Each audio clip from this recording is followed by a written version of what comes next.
నమస్తే. జోగి రమేష్ వ్యవహారం కాస్త రోడ్డున పడ్డ సంగతి మనందరికీ తెలిసిందే. వాస్తవానికి కర్మ రిటర్న్స్ అంటారు కదా.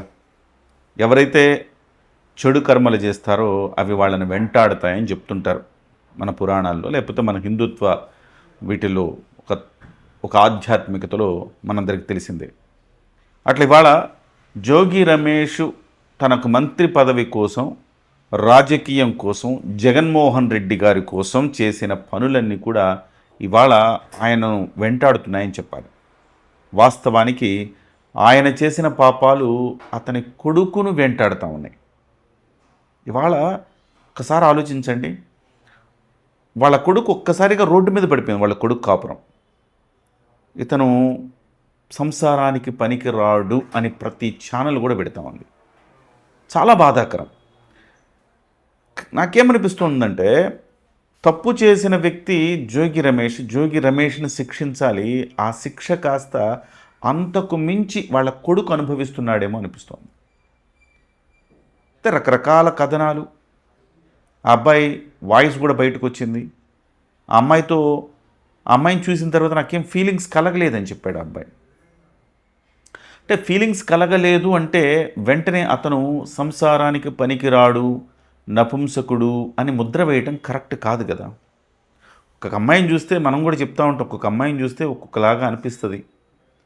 కొందరిని చూస్తే మనకు ఒక మంచి అనుభూతి రావచ్చు, లేకపోతే ఒకళ్ళని చూడంగానే మనకి సిస్టర్ లాగా అనిపించవచ్చు, ఒకళ్ళని చూడంగానే ఈ అమ్మాయిని ప్రేమించాలి, పెళ్లి చేసుకోవాలనిపించవచ్చు. ఇంకోళ్ళని చూసినప్పుడు ఆ అమ్మాయి ఉంటే బాగుంటుంది, ఆ అమ్మాయితో ఫిజికల్గా కలవాలనిపించవచ్చు. ఇట్లా రకరకాల అనుభూతులు ఉంటాయి.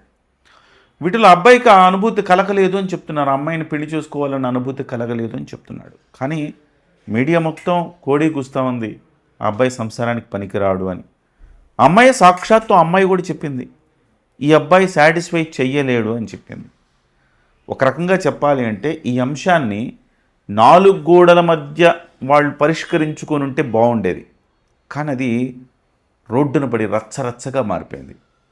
ఇవాళ మొట్టమొదటి బాధితుడు ఎవరైనా ఉన్నారంటే జోగి రమేష్ వాళ్ళ అబ్బాయి జోగి రాజీవ్. జోగి రమేష్ చేసిన పాపాలు ఇప్పుడు వాళ్ళ అబ్బాయిని వెంటాడుతున్నాయి. మగాళ్ళలో చాలామందికి వాడు హత్య చేశాడు, లేకపోతే వాడు క్రిమినల్, వాడు 420, వాడు మోసగాడు, వాడు వేధావా, ఇలాంటి ఏమన్నా కానీ భరిస్తారు. కానీ వాడు సంసారానికి పనికిరాడు, వాడు అమ్మాయిని తృప్తిపరచలేడు అనే మాటలు మాట్లాడితే చాలామందికి చాలా సెన్సిటివ్ అంశం అది.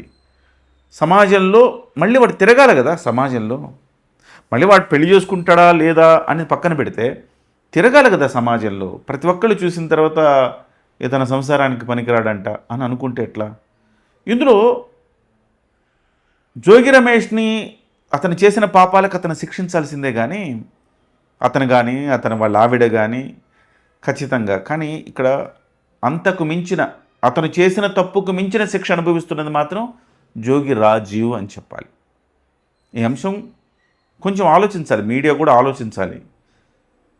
బహుశా ఈటీవీ లాంటి చోట్ల పనిచేసాం కాబట్టి, ట్రెడిషనల్గా ఆలోచిస్తాం కాబట్టి, బహుశా మాలాంటి వాళ్ళం ఇవన్నీ కూడా ఓపెన్గా ఇట్లా మాట్లాడటానికి, ఒకళ్ళ మీద బ్లేమ్ చేసి దాని మీద వ్యూస్ పెంచుకోవటానికి అంత ఆసక్తి ఉండదు. కానీ మీడియా ఇవాళ ఎలా అయిపోయిందంటే మొత్తం థంబ్నెయిల్స్ అన్నీ అవే ఉంటాయి. సో ఇంకా అబ్బాయికి ఇంకా జీవితం లేదా? నిజంగా ఉదాహరణ మనం ఒక మాట అనుకుంది, ఇంకొక వేరే వెర్షన్ ఒకటి ఈ మధ్యకాలం, అంటే ఈరోజే ఒక వెర్షన్, కొత్త వెర్షను జగన్మోహన్ రెడ్డి అడ్డాలో నుంచి వచ్చింది. ఆ వెర్షన్ ఏంటంటే, జోగి రమేష్ అమెరికాలో ఉండగా ఒక అమ్మాయిని ప్రేమించాడు ప్రాణప్రదంగా. ఆ అమ్మాయి దూరం అయింది అతనికి. అందుకే అతనికి ఇంక వేరే అమ్మాయి మీద ఎవరి మీద ఆసక్తి లేదు అతనికి. అతను పీకల దాకా అమ్మాయితో ప్రేమలో మునిగిపోయాడు కాబట్టి అతనికి పెళ్ళన్నా ఆసక్తి లేదు. బలవంతంగా వాళ్ళు ఇలా ఉంటే ఈ పిల్లాడు పాడైపోతాడు అని చెప్పేసి, అందులోనే ఉండిపోతాడని చెప్పేసి తిరిగి పెళ్లి చేశారు. సో అటువంటప్పుడు ఆ అబ్బాయి సహజంగానే అమ్మాయి పట్ల ఇష్టం లేని పెళ్లి చేసుకున్నాడు కాబట్టి అమ్మాయి పట్ల ఆ భావనలో ఆ ఫీలింగ్స్ రాకపోవచ్చు. అంతే తప్ప అతను సంసారానికి పనికిరాడని చెప్పడం కరెక్ట్ కాదు కదా అని చెప్పి ఒక వెర్షన్ రిలీజ్ అవుతోంది. సరే, ఇది పొలిటికల్ ఎజెండా ఇదంతా. జోగి రమేష్ మీద ఉన్న కోపంతో తెలుగుదేశం వాళ్ళు ఇటు జనసేన వాళ్ళు. ఎందుకంటే జోగి రమేష్ ఉదాహరణకు ఒక ఆళ్ల నాని లాంటి వాళ్ళు కూడా పనిచేశారు కదా, అక్కడ వైసీపీలో పనిచేశారు, డిప్యూటీ సీఎంగా పనిచేశాడు ఆళ్ల నాని లాంటి వాళ్ళు కానీ, లేకపోతే ఇంకొంచెం సౌమ్యంగా ఉండే నాయకులు ఎవరైనా తీసుకుంటే వాళ్ళ విషయాల్లో ఇలాంటివి ఏమైనా బయటకు వస్తే ఇంతలా మీడియా దాడి చేస్తుందా? ఇంతలా తెలుగుదేశం వాళ్ళు కానీ జనసేన వాళ్ళు కానీ దాడి చేస్తారా? చేయరు. ఎందుకంటే వీళ్ళలో వాళ్ళ నాయకుడిని తిట్టాడన్న కోపం, పగ రగిలిపోతా ఉన్నారు. దాంతో అది కాస్త వాళ్ళ అబ్బాయి మీద పడి ఆ అబ్బాయి సఫర్ అవ్వాల్సిన దానికంటే ఎక్కువ సఫర్ అవుతున్నాడు. ఇది జరుగుతోంది వాస్తవానికి. ఒకవేళ మనం ఆలోచిద్దాం, అబ్బాయి నిజంగా జగన్మోహన్ రెడ్డి వాళ్ళు ఏం చేస్తున్నారు, వాళ్ళ గ్యాంగ్ ఏం చేస్తుంది, ఈ అబ్బాయి మీద చేస్తున్న ఆరోపణలు కరెక్ట్ కాదని చెప్పుకోవడానికి ఒక కొత్త నెరేటివ్ బిల్డ్ చేశారు.